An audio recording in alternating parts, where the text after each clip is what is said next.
I want to know when we are live. You always got to tell me because I don't know about all this stuff. We're live. Are we? Oh, okay. Are we live? Awesome. Oh wow! I just got a phone call. So, how are you doing? Like somebody new. I'm good. How are you? Oh, just fantastic. How's your week? Friday. My week's going good. It's going better than the last week was. Okay. Potty training getting a little easier? Or? It's about the same. Okay. Hasn't improved. Hasn't gotten worse. Hi, Dad. There they are, my parents. How are you though? What's new in Tony world this week? My wife has been let out of quarantine now. She had COVID. Congratulations, Pragati. That's exciting. We are the couple who have COVID in our little county. Just lots of really kind of cool stuff going on. You know, yeah. We're doing a lot around suicide prevention, which I'm really excited. I cannot wait that we are. Your dad is potty trained. Not what Chloe says.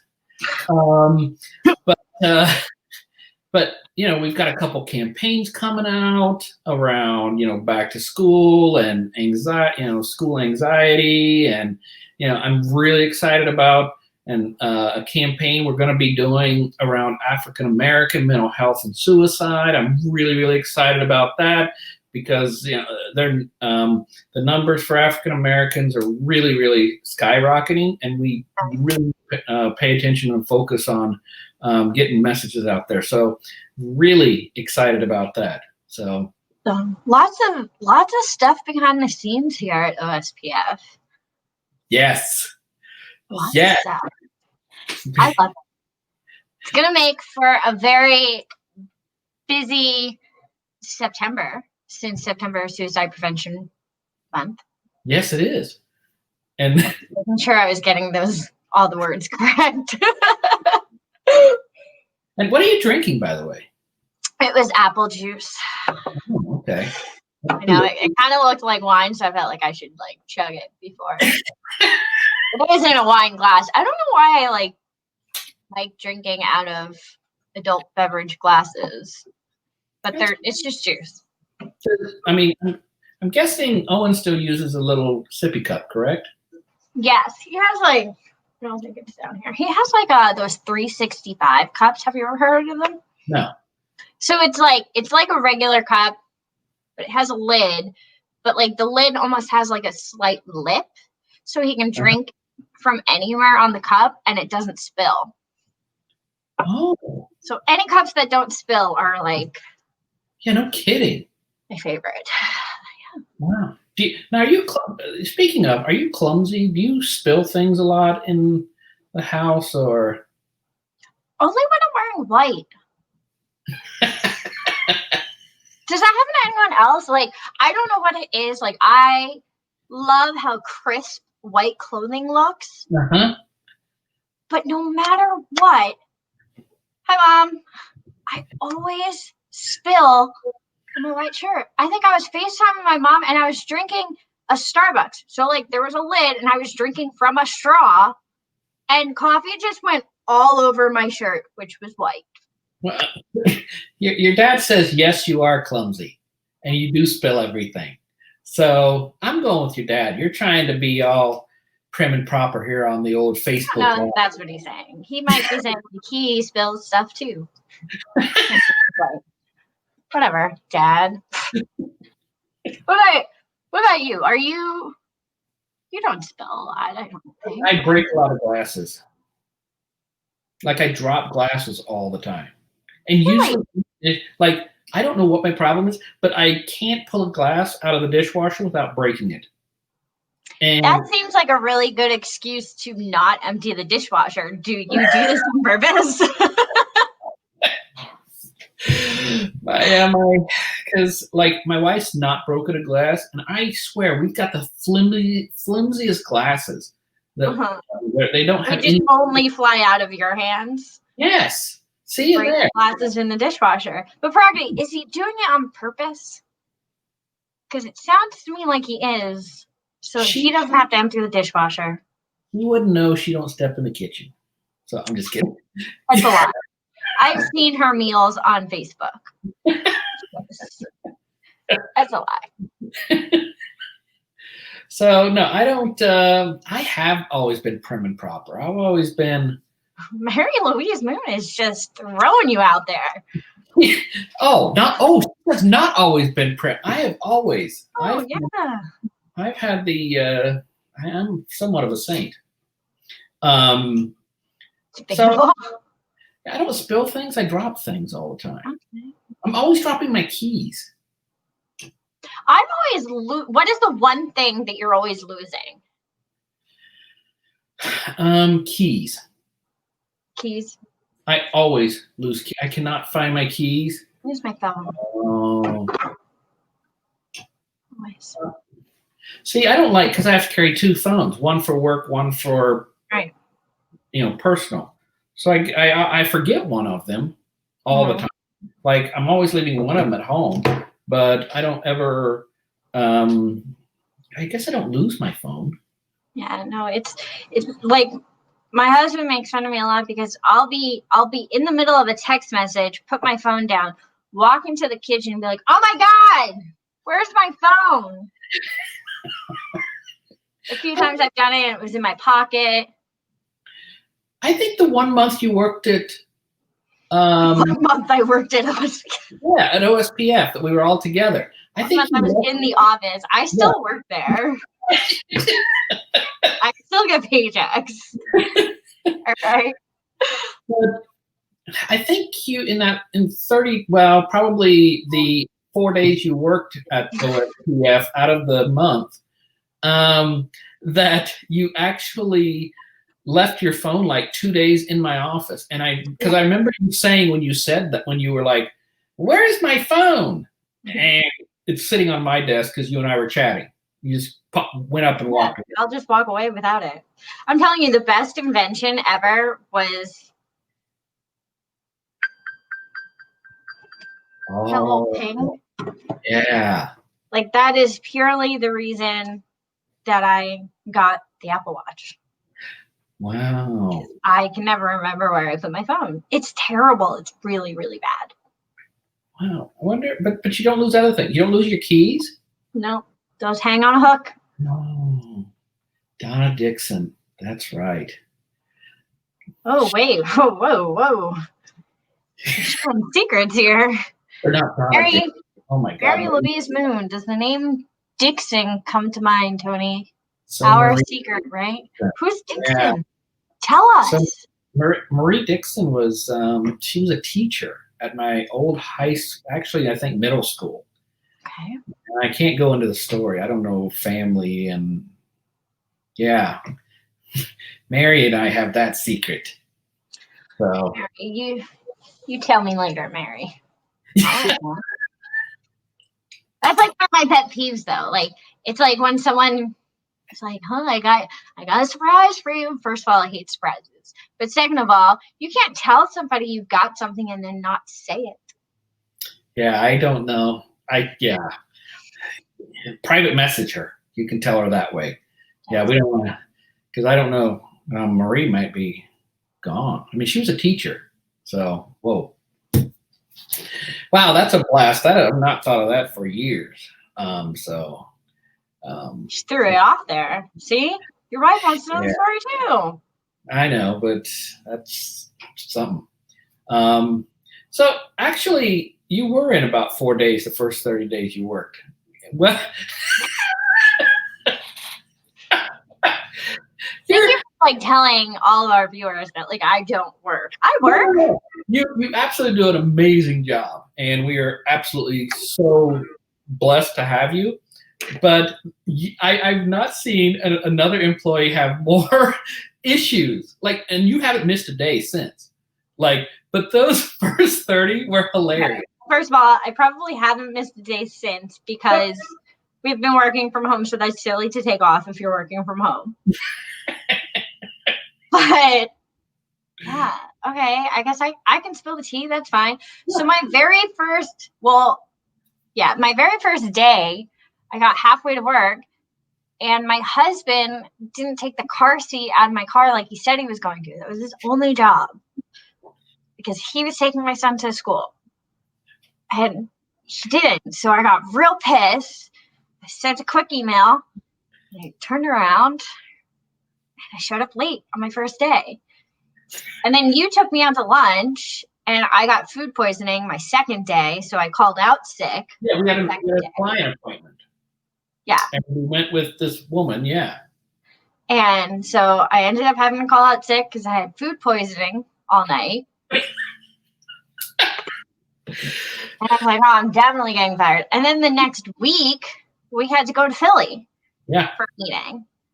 So it's like that. You're right. That first month, like, I think I had like, then it was like holidays. I had my first full month of work in the office.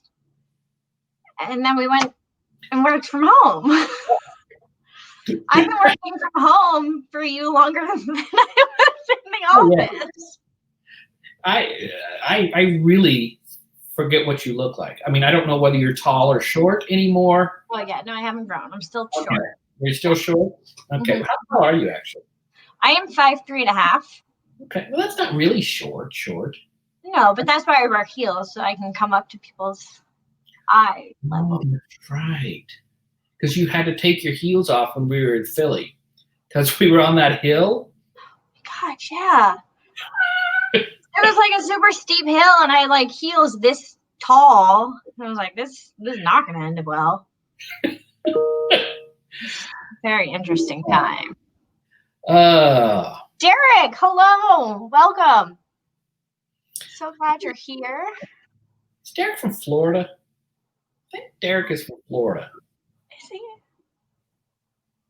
I don't know. Oh, another cool thing that I learned. So last week during our show, somebody popped in and said, hey, I'm doing a fundraiser for you. Oh, yes.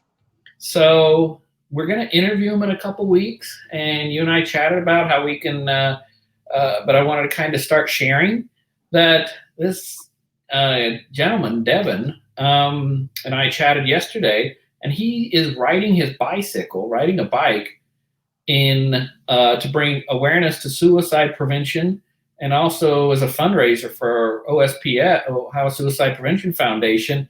Oh, Derek's in Texas. What did I think? Oh, where about in Texas, Derek? I have an aunt down by Austin. Everybody's from Austin. Well, my aunt was from Jersey, but she moved to Beaumont, and she just recently moved up by Austin. Austin's a popular place. Yes, it is. It's a pretty city, too. Yeah. But the guy is riding his bike from Cincinnati to Cleveland across Ohio. Oh, wow. Like in 5 days. He's doing 80 miles a day. Oh, that's awesome. Yeah. So, yeah, no, that'll be fun to like follow along. Yeah. So we're going to follow along El Paso. I don't know where El Paso is. It's in New Mexico. No, he says he's in Texas.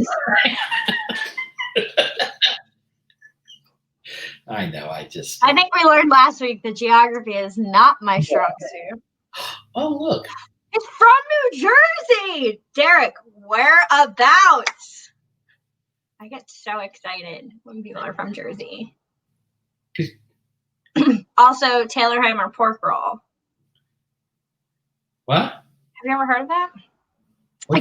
So in Jersey, there is this meat, and it is a big debate. And you ask anyone who's from Jersey, is it Taylor ham or is it pork roll?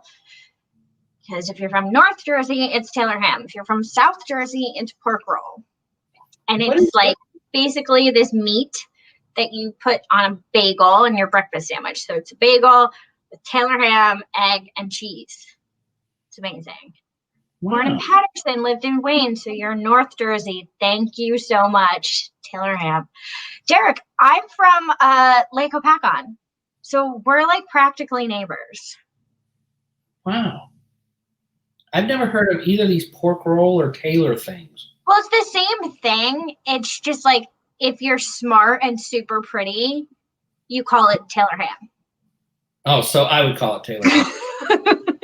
No, it's just like, it's the same thing. It's just North and South Jersey. Call it two different things. And it's a huge debate in Jersey. Taylor ham sounds a lot classier than pork roll. Right? Pork roll just sounds gross. Yeah, pork roll. Yeah. Give me a pork roll. Yeah. Like who says that? It sounds like an insult.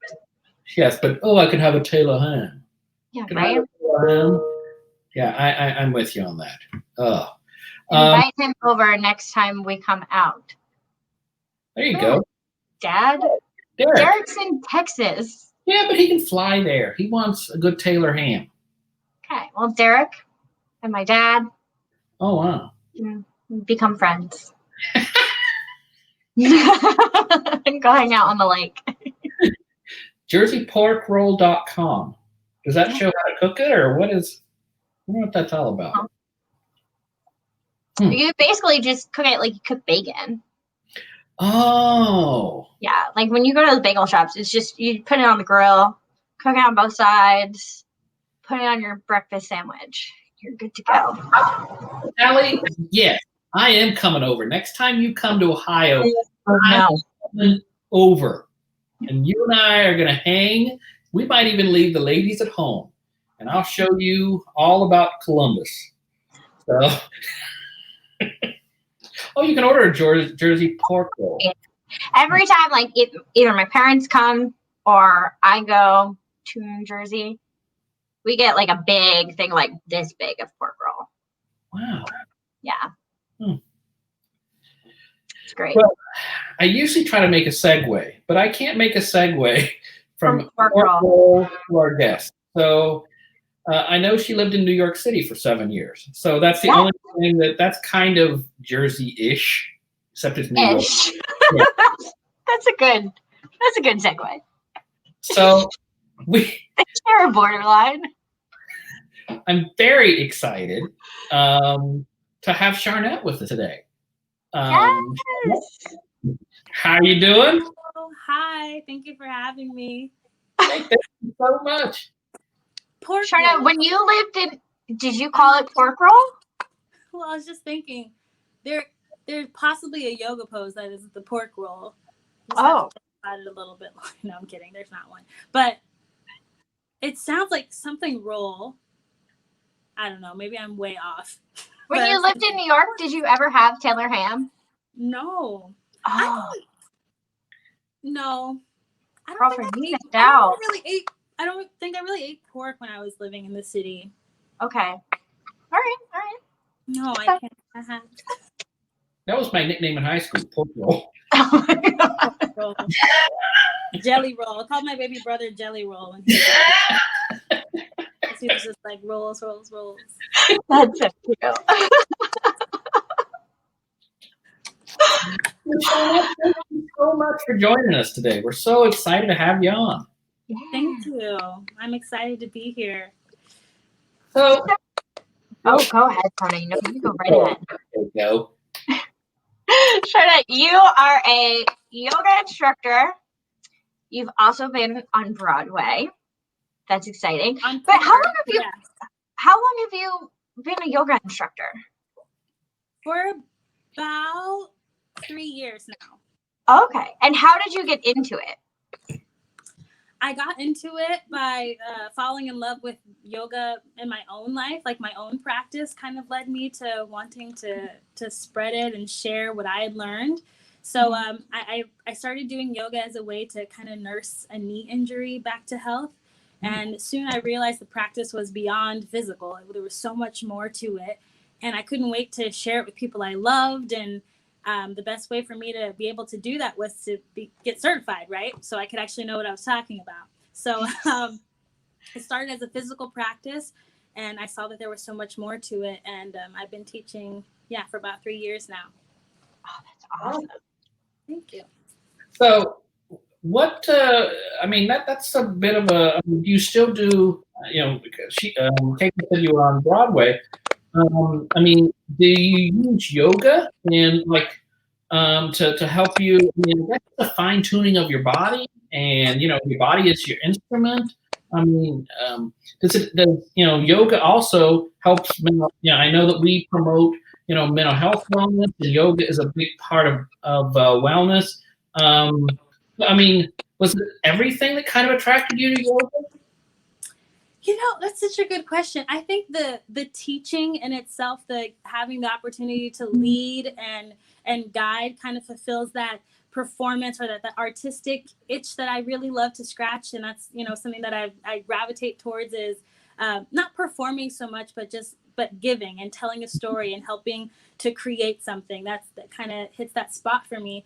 But I was actually on tour with a Broadway show, or with 2 Broadway shows, but being on the road, yeah, you have to use your physical body. You have to stay mentally and emotionally in good health, or at least attempt to maintain that. So with yoga, the whole purpose is to bring union in the body, the mind, and the spirit. So I'm doing that on stage. And so it's really nice to have a practice that encourages me to do that, not just on stage and not just on my mat, but all throughout my life. I like to say, take it, you do the yoga, you practice on the mat, but we're really supposed to take it out into the world. So yeah, it's totally blended into what I already love to do, perform. Awesome. Now, have you converted any of your castmates to become yogis? No. No, I haven't converted any. But you know what? That's something that I liked about getting deeper into my own practice, is it's so important to have your thing outside of your job, because I love performing. I love being on stage. I'm so blessed that my passion also aligns with what's been able to help me survive. But at the end of the day, it's a job. So having yoga as my thing outside of work, having my own mindfulness practice was sacred to me. So yes, I taught yoga classes on the road, and I did share with my friends things I had learned. Or, oh girl, I figured out this pose today. I share and love to share it. But especially on the road, it was a very sacred thing to practice. And yeah. Does that make sense? I wanted to share it, but absolutely. I also thankful that it was my thing to do. Does that make sense? Right. Yeah, no, I think a lot of people, when they hear oh, you were on Broadway, you did this, it's almost like, well, why would you need an escape from that type of thing? But it takes a lot of you mentally and emotionally, so to be able to kind of compartmentalize and have something else to relieve. Yeah, that's awesome. There's sometimes some really deep roles. I'm sure you guys have watched shows where you see actors go to these really emotional, vulnerable places. And our bodies don't really know the difference between, oh, Charnette is pretending that she's scared for her life and crying because she's getting beaten by her husband. That is different from what's actually happening in my real life. Our physical bodies actually don't know the difference. So we send these signals that can be, you have to be mindful. It can be dangerous to keep telling your body you're in pain because you're acting and not having a way to clarify or pure out your vessel and come back to who you really are. So I think it's fundamental in the work that I was doing. It was very important that I had a tool to help me know who I actually remember who I actually was. Not characters that go through different high stakes every day. Yeah. So it's helped you in your career as far as acting, and even being able to take those emotions that you have to have. Definitely. So one of the not being an actor or have ever done any of that. There's some of yoga. It's almost a one. You being a teacher, you have that really interpersonal kind of experience with someone and being able to teach them and train them. Whereas I think acting, you have to have that wall up, because you can't pay attention to someone in the audience picking their nose or doing something silly like that. You got to have that wall. Is that? That's a really good thing to bring up, because I think that's often the misconception, not just with yoga and mindfulness, but specifically with meditation, that you're supposed to tune everything out. But I think the most present that I've been as an actress, the most meditative and blissful experiences on stage were not when I was trying to block out what was happening or not hear things. It was when I was so present and really tuned in and focused that the most magic happened. That's happened for me on stage and off stage. That it was almost like just taking everything in it for what it is and accepting was so much more powerful and so much more healing than trying to block out what was really going on. I think that's a really beautiful thing about bringing mindfulness meditation into performing and being on stage. It's the same thing, you know, it's all one. Right. I like that, because a lot of times people, like when you bring up yoga or meditation, like I remember my mom and myself took a meditation class, and at first we were like, yeah, this is gonna be great. And then after a while it was like, all right, well, like all I kept thinking about was like the cheeseburger that I want. And like, you know, so do you have any tips for people to kind of, I guess, quiet your mind instead of just saying like blocking things out, how to quiet your mind? Yeah. That I've had a similar experience too, just kind of interacting with the thoughts. But that's something that helped me a lot too, was remembering that, okay, the thoughts come because I have a brain. I'm human. I'm going to think. That's what my brain is here to do. If I wasn't thinking, we might need to check in again and see what's going on. My brain is doing what it's supposed to do. So in meditation, something that's helped me was thinking, okay, I acknowledge that the thoughts are there. I wonder what time it is. What am I going to eat for lunch? Where's Fitzgerald, my dog? Where am I going to go this? It's really cold in here. Am I meditating? Well, I'm thinking about it, so I'm not meditating. Like these thoughts, they just come. But instead of like forcing them away, I'm present with them. I'm like, these are thoughts, and I'm still breathing, allowing my breath to even get a little bit louder than the thoughts, not competing, but allowing the breath to be what I'm focusing on. So being so present with the inhale and the exhale, that those thoughts come, I see them, I'm aware, and then they float away. So what might help is thinking, as you think a thought, you breathe it in. There's my thought, inhaling. And as you breathe out, exhale, that thought just floats away. And just watch it float away and float away as you breathe out. And as you breathe in, another thought might come. Mm-hmm. And then you exhale and you breathe that thought away. Because it's really a practice about being present with what's going on in our bodies. And then once you do that more and more and more, there starts to be like these little, tiny little mini seconds of quiet, of evidence of who you really are, of this thing called Ananda, which in yoga philosophy means like pure bliss, which is what's at the core of our being. You get little tiny glimpses of that the more you practice just breathing the thought away. And that's the whole purpose of the meditation, to practice getting a little bit closer to those little breaks in the thoughts. So I don't know. It's funny, as you were saying, like talking about your breath, I was like breathing as you were talking. Oh, good. Yeah, following myself. I was thinking about how nice a cheeseburger would be right now. Wrap that up. I know. Honestly, I am. I'm hungry. We're talking about that. I need a snack. I know, right? Well, let's talk about your practice, because for full transparency, I found you on TikTok. Yes. And I loved what you're doing. And I'm the type of person that when I start to, I'm like, oh, I really like that. Then I start like diving more into, I guess it's called creeping. So then I creeped on your Instagram, and I saw that you host, right, live Instagram live yoga classes. Could you tell us about that? Sure, yeah. I decided to teach live Instagram classes so I could reach a larger group of people. Mm-hmm. I was involved in our current climate. I was trying to find a way to best be involved, to positively contribute to this movement, to use something that I, to offer something. And I had been marching for a while during the days, and I was like, there's got to be something that's more like for me. And I thought, yoga, what's something that I'm needing to get through this time? That's the practice. So how can I offer that? So I went on Instagram and started teaching these classes, and decided that my donations from the class would go to an organization that was near to my heart, which is the Loveland organization, an organization that provides mental health resources and therapy sessions to Black women and girls. So I was like, yes, something I love to do, something I really care about, an easy way to access people. It just kind of felt like everything aligned up. So I've been doing that for about a month and a half. And awesome. It's been so rewarding, and people have been so supportive, and it's been just as healing for me as I hope it is for the people that are watching the lives and tuning in.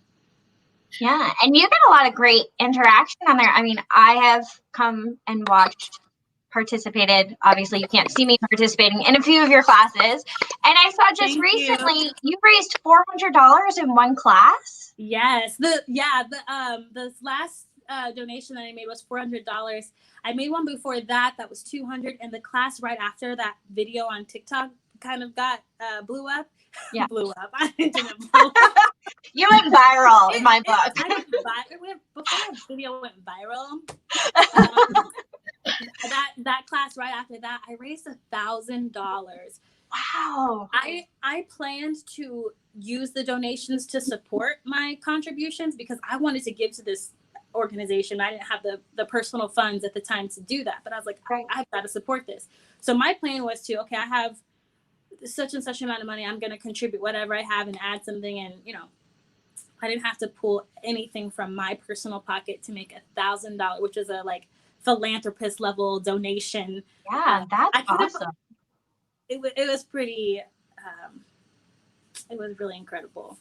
Why did you choose that issue? Like, there are 100 different issues. There's cancer and there's, all kinds of other things. Why did you choose that issue? Yeah, I think it is so important to maintain not just our physical health, but our mental health. And a lot of us are stuck inside right now with so many, Keiko was saying, so many thoughts swirling around sometimes. It's hard for anyone, but especially right now for Black women and girls. For me, it's hard sometimes when I think, okay, my life is worth living, but I don't see that represented in the world right now. It's not reflected in the way that things are working out right now. So it's stressful. Anxiety, fear, guilt, shame, worry, all this stuff starts to rise up. But I have access to yoga. I have access to friends. But most importantly, I have access to therapy. Mm-hmm. I have access to a trained professional who has been incredibly supportive and guided me and helped me sort through my thoughts, sift through what's important to me. Just been such an important tool in surviving through this time. And when I say surviving, I mean surviving through this time, choosing to wake up every day and live and work and exist. Mm-hmm. When the world is reflecting back to you that your life doesn't matter, that is hard. So to be able to do something that gives back, that supports making therapy accessible to any little girl who looks like me, who might be thinking these thoughts and not have access to a trained professional, my heart. Yeah. It has been on my heart to make sure that everyone has access, not only to therapy, but that's also part of my mission in making my classes available free online for donations, because I don't want anyone to feel like they can't access the tools that I've had that have helped me thrive and survive, and that's why I chose the Loveland Foundation. Yeah, and that we work with some partners to release a report, and the one stat that really shocked me and was part of the impetus of really wanting to target to make sure that we got into the African American community was this survey showed that 15.8% of Black youth who were surveyed have had at least one suicide attempt in the last year, compared to only 4% of white kids. And it's like, we need to do such a better job. I mean, that's shocking, and it's unacceptable. So that kids are struggling right now. So I really commend you for what you're doing. Thank you so much. It's interesting what starts to trend. I don't know, Tony, if you're on TikTok, but he's not.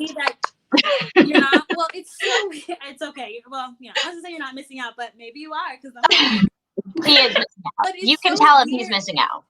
He's missing out. No, it's so weird.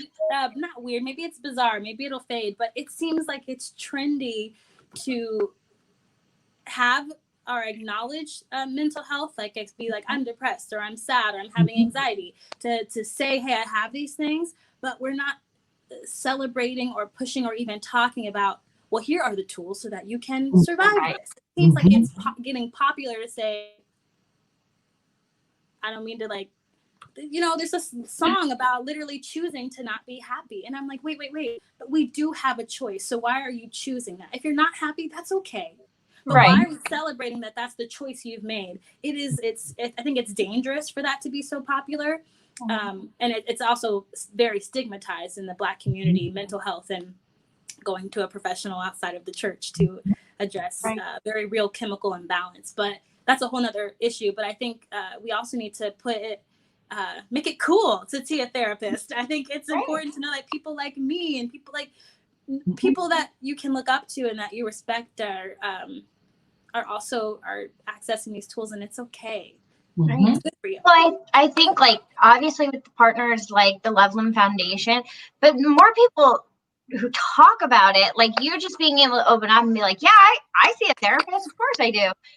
I think just people hearing that, it's like, oh wow, I applaud therapy so much. I've been in therapy, I'm pretty sure, my entire life. Amazing. And I just think it does wonders for people. I don't think it's for everybody, but to be able to say that to people, I think is so important right now, so that everyone knows, like, oh wait, I'm not alone. Oh, well, they do that too, so it's not a bad thing. That doesn't mean I'm less. It just means, I think it takes a lot of bravery to be able to share that with people. And Sandy Williams says, what a powerful message. Thank you for what you are doing to help stamp out the stigma around mental health. Thank you so much. Thank you. Yeah, and especially as you said, in the Black community, there seems to be more of a stigma around this issue. So, I mean, was it hard to start even kind of talking about mental health for you, or was it like, I just got to do it? I'm not going to hide anymore. Yeah, I'm kind of in I kind of just jumped on board. When I do set my mind to something, I'm about it. But this really, I think, sprung from my own experience, like recognizing how fortunate I was to have access to my therapist, recognizing the work that I was doing and how different it would be if I didn't have that tool. It made it easy to. It makes it easier to commit to this and to follow my heart when it comes to doing this. But I was raised in a household where it wasn't wrong to talk about what was going on in my head or anything. You know what I mean? Like I didn't feel like that wasn't okay. Just recognize as I've gotten older how important and how vital it is to sift and sort through your stuff. Right. It's important. Absolutely. So you're going to show us some yoga moves or something, correct? Oh yeah, for sure. I want to share with you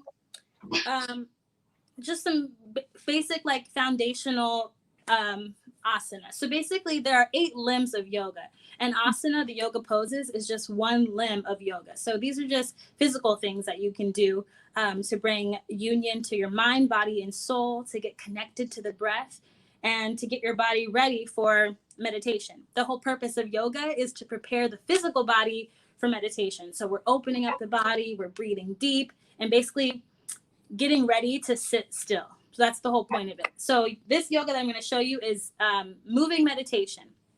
So let me make sure you can see. Oh, look, you can. Yeah. Okay. So I'm going to start at the top of your mat, whatever space. Are you doing this with me? Tony's going to. Okay. I pulled my back. I'll show you first, and then you can. Okay. Okay. So start at the top of your space, standing with your feet about inner hips width apart. You can even bend down and put your fists between your feet to make sure that they're just inner hips width apart. Standing in this pose with your palms towards the front of your space, gazing forward, you want your spine to be nice and long and engaging the muscles in your legs. Breathing here. This is called Tadasana, the mountain pose. In this pose, we're finding our foundation and rooting down. So this is a confidence building pose. Standing here, taking 5 breaths in and out of the nose. That's the Tadasana, the mountain pose. A very foundational pose, but all poses come from this mountain pose. Did you do it? I'm doing it. Tony, do it. Do it. I got shorts on. Pose. You can even got take it, it Tony. to roll your shoulders I think up you can do and this down, and like open your heart to the front of your space, and that's the mountain pose. Is this how you Perfect. Okay. Got it? So now I want you to take a deep inhale and reach your hands up high towards the sky. Like circle your arms all the way up, and bring your hands together to touch. Oh, my shorts too. Did you? I can't see you. Yeah. Okay. Oh my God, I can't do that. You can do that. Did you say you can't do that? Yeah, I can't do that. I can't. Do it. You bring your hands like this. Yeah. Well, I can do it like this. Yeah. Oh, you can keep them apart. Yeah, keep them apart. So you breathe in and bring your hands up. And then you breathe out, you bend your knees and you forward fold all the way down. So you keep your knees bent a lot and forward fold all the way down. This is a forward fold. Keep pressing your feet down into the earth. And in this forward fold position, we're actually invigorating the entire nervous system because you're pushing and you're pulling. So you're like charging up your flight response and your like rest, relax response. So like gravity pulls your body down. You send your tailbone up. Basic forward fold. Okay, take an inhale and lift just halfway. And then exhale. And then roll your body all the way back up to stand. Did you get that? You did it. Okay, you're standing, so that means it worked. Okay, I'm gonna show you another pose. So those are grounding, I think, confidence building poses. When you really root your feet down into the earth, you sense your connection to the earth. When you stand with your heart open, your palms facing open to the front of your space, you're opening your heart space, our capacity to like breathe in love and compassion for ourselves and others. We're like opening here. And when you're gazing, looking forward, you're not looking to the side, you're not like wandering, you're steady focused, like determination, concentration, motivation. Breathe 5 deep breaths just standing like that. It's so powerful. And that's yoga. So I'm going to show you one more pose that's really great for mood boosting. Okay. Like this will make you happy. I like that. Okay, so oh, wrong start on all. This is the down dog, Tony, so I hope you're watching. There you go. So you're going to start on all fours with your shoulders right on top of your wrist and your hips right on top of your knees. So don't be too far splayed out like that or too far close like that. We want it to be like a perfect tabletop. From here, you walk your hands forward just about the length of your hand. So depending how big your hand is, your hand might be a little bit further forward.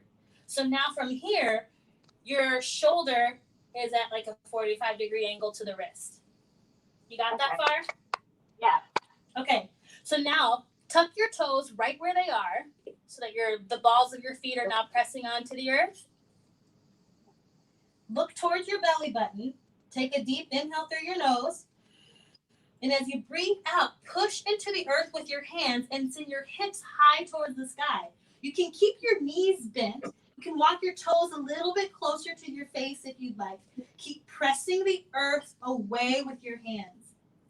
Downward facing dog. So the knees can stay bent here, or you can work to straighten the legs by sending the heels down towards the earth. It's perfectly fine to stay here. This helps to elongate the spine. In this pose, we're grounding ourselves, we're lengthening the upper back, opening the shoulder, spreading out the shoulder blades, and pressing into the earth.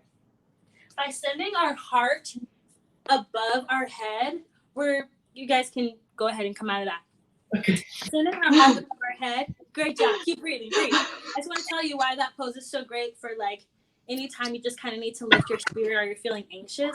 It's like usually we're feeling overwhelmed because of stuff that's going on up here. We're letting this be in charge, and we really should be leading from here. So when you put your heart literally above your head, you're telling your body, no, let's listen here first. Like the way we're literally breathing, the breath is coming here first, and downward facing dog. So there's different poses that are like confidence building, and there's other poses that are like listen with your heart. Other heart openers are really good for things like that when you need to just come back to self and like, quiet the voices and quiet all the stimulus around you. I like that. That felt really great on my legs. Yeah. Stretch them out. Yeah. So we did so Tadasana, the forward fold, downward facing dog, and there are so many other poses that have so many great benefits to the body. Well, it sounds like that first one that you just made us do, the mountain pose, I think it was called. Tadasana, That sounds like it would be a great one to do like in the mornings to kind of like almost set an intention for the day. Like, all right, we're going to start this. Like, I know there's so many days that I'll wake up and I'm like, all right, today's going to be better than yesterday. Like, I'm determined. But like, that seems like a really good way to start the day. Yeah, like a good pose to be in for your like affirmation practice or your mantras. Yeah. I like that. Derek says, I commend you for taking a stance to stamp out the stigma. Thank you for what you do. Thank you. Thanks. So I'm sure you've gotten a lot of good feedback. By the way, am I supposed to be sweating or am I just out of shape? Yeah, you are supposed to be sweating. That's okay. Right. Keep breathing. Drink water. Don't stop breathing, Tony. You got this. It's not supposed. I mean, it's not supposed to be super easy. It's supposed to be a challenge, because we're supposed to be growing. We're supposed to be expanding through this. And if it's not you can tell if it's not working. It's supposed to fire you up a little bit. Yeah. So when you sit in that meditation after you've done your practice, it's easier to kind of sit in that relaxed, like this feels good place instead of like the busy mind stuff. Your body is prepared. Your body is ready to sit and rest. That is the whole purpose of the moving meditation, to prepare for the seated meditation. I'm sure you get such great feedback for doing what you do on, having these Instagram yoga classes. Has there been a piece of feedback that has just been like, this is the reason that I'm doing this? Something that has really just been so valuable to you that you got from, viewers? Yes, I had, I just got chills. I had someone message me after I think it was my candlelit class. I had a class where I had 4 people show up and I felt really discouraged because I worked really hard on my sequence and I felt really, I think I was focusing a little too much on the actual number of people and not the intention behind my practice. But I shared that I was discouraged and I had a lot of people reach out and support me and show up for my next class. And that next class, I got a message in my DMs from my direct message inbox. And they, this person wrote to me saying that they had been really discouraged from trying yoga because of, for many different, personal reasons. They had been really discouraged from yoga, but because I offered this class on Instagram where they didn't have to be watched on like a Zoom, that they felt like they could do it. And I don't think I'm describing that message very well, but yeah, there are people who have connected with me and messaged me, letting me know that because I'm doing what I'm doing, they're showing up and doing things for themselves. And it just feels right. It feels aligned with my soul's purpose when I hear people say that they're seeing and they're hearing me and they're doing things for themselves because of it. And I feel like that's just, it's all a reflection. Like it goes all back around and it's like, and I'm doing this for you and you don't even know, but what you're doing for me. It feels right. Yeah. And I think too, I guess, if maybe you don't, you have fear of going to the gym or you have fear of doing, so having it in kind of your own home, folks who might have body image issues or something. It's a great way to develop some of that confidence. When quarantine's over, the gyms are open, we can go back out. So I think that's another great way you're kind of teaching this and giving folks confidence through this really difficult and odd times we're all living in. Say that last part again. I said I think it's really great that you're giving confidence in this really kind of strange and odd time we're living in. So I really think this is such a valuable service to everyone. And how do we get these things? You can join me for an online Instagram live yoga class by following me on Instagram. I post little flyers. Thank you. I post flyers usually twice a week on Tuesday nights and Saturdays at noon Eastern Standard Time. Mhm. So the best way to get in touch and stay updated on my class times and what we'll be focusing on in the class is by following me on Instagram, watching the story, and that's where I post the flyer. That's the best place. Awesome. Nice. And when is your next class? My next class is tomorrow, Saturday at noon. Fun. And what is the intention in that class? So it'll be an open-hearted warrior class, which means we'll be focusing on heart openers as well as hip openers. Nice. I know really connected to the heart space and opening the heart through the breath. So first and foremost, we will start by grounding ourselves and connecting to the breath. And then we'll work as we warm up the body to some more dynamic heart opening poses to really breathe into, like I said, the capacity to love ourselves and to love others. So now for any new people to yoga, what is the benefit or importance of opening your heart? Oh, yeah. So we have different energy chakras throughout our body. Like there are 7 of them. You have them all throughout your body. And the heart chakra is right here in the middle. So anytime any chakra in your body is blocked or even too open, your heart can be too open too, but usually we have it closed off. And that can manifest in the body like physically. So there's energy centers, which are not physical, but then like our physical bodies reflect the energetic imbalance. So if you have a closed heart, you might have crunched in shoulders, or you might have a shoulder that's up like this, or you might have back pain. It'll just manifest in your body. So not only is it important to you laugh because you have some of that. Tony just started like straightening up when you said that. He put his shoulders back.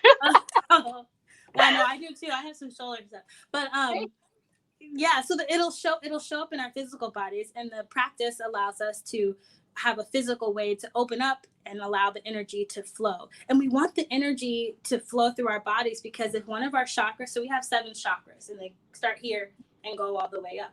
And if one of your chakras is blocked, you're crunched in here, you're in a lot of pain, you're feeling guilty, these energy things in the heart space, then the energy can't flow. It'll get stuck here. You might have a lot of tightness as you back bend, or like different physical ways that you'll know there's like tightness in your heart space. My intention for keeping my energy centers open is just so that the energy can flow, so I can stay rooted and divinely connected at the same time. Awesome. I love that. Like the first time you did a yoga class, did you fall in love with it, or did it take time to understand? I've never heard the energy, these 7 energies. I mean, was it love at first sight, or was it grew on you as you did more and you understood it more? I liked it right away. The particular class or the yoga style that I tried right away is known as hot yoga, a series of 26 poses. And it's a really like the discipline in that style is it's intense, but I liked that about it. I liked the challenge in it. Not every yoga style is like that. For me, I was motivated to show up for yoga because I had that knee injury. So it started very physical for me. I was like, I'm going to get stronger. I'm going to open my hip. Yeah, I'm getting, I was motivated by the physical benefits of the practice. As I kept going, as I started to actually open my hip, as I started to actually build real strength, I started to realize that it was not, what was happening wasn't physical. Mm-hmm. That's when I fell in love with it. When I myself realized that I was holding a pose and tears were rolling down, I was like, how is my physical body, my emotional body connected? Aha. That's yoga. The union of body, mind, spirit. That's why we're here. When I realized that for myself in my own practice, I was like, I'm hooked. I'm going to keep going. I wanted to see more. I wanted to see what parts of my body I could open and what I could feel, I wanted to keep breathing with it. So for a beginner, I say the magic doesn't happen right away. Right. That's something we can learn through this practice, is that showing up for ourselves eventually will pay off. Mm-hmm. And, it's important not to give up, because if you give up too soon, you might miss the magic just by that, just by one extra breath. So keep showing up for yourself. It's hard to, teach by words, but it's worth it. It's really worth it to keep, unveiling. Well, I love that you say keep showing up for yourself, because I feel like, especially in quarantine, we're so focused on, getting the house clean or getting our work done or doing this for that person, that you're stuck in one spot for so long that you forget that you need to take care of yourself too. And I think your classes are just such a great way for people to be able to access that. You don't have an excuse. Yeah. You can show up in your underwear. You can show up in your pajamas. No one cares. Do it in their underwear. I wish I could. I'm not showing it to the world. That's not free. Maybe another kind of class. These are free. These are donations. Right. I think, yeah. I think that's a good point. It's something that you can. I would love to have a class that's really like, if you don't have a mat, if you don't have props, like what could you do? Right. There's always something you could do. So, yeah, that's important to me, making it accessible to everyone. Well, and being in this, it sounds like you could really get rid of that negative energy that, oh my God, the world's kind of a mess right now with COVID. We've got all of these issues. I can't go outside. I've got to do this. I've got to, some folks are struggling with job losses and all of those other things. So to have something positive to focus on, to really, heal those, what's inside, I think is so important in this time. I agree. Yeah. What I wanted to share was the tools that I'm using. I'm using the tool of yoga, and I have the tool of therapy, and I want to I want to help to make sure others can have those tools as well. Excellent. Well, how do we get in touch? Let's see. If you want to follow Charnette, Instagram is a great place to follow along. Jump on the journey. Excellent. And get yoga classes for donations. So so it's not only you're helping yourself, but then you're also, through your donations, helping so many other folks. So everybody wins in this. So I am so grateful for what you're doing, Charnette. Thank you. I'm grateful for what you guys are doing as well. Thank you so much. I'm really glad that I got to talk to you guys and share this today. You Thanks. It's been great. It has. Thank you for teaching us as well. Of course.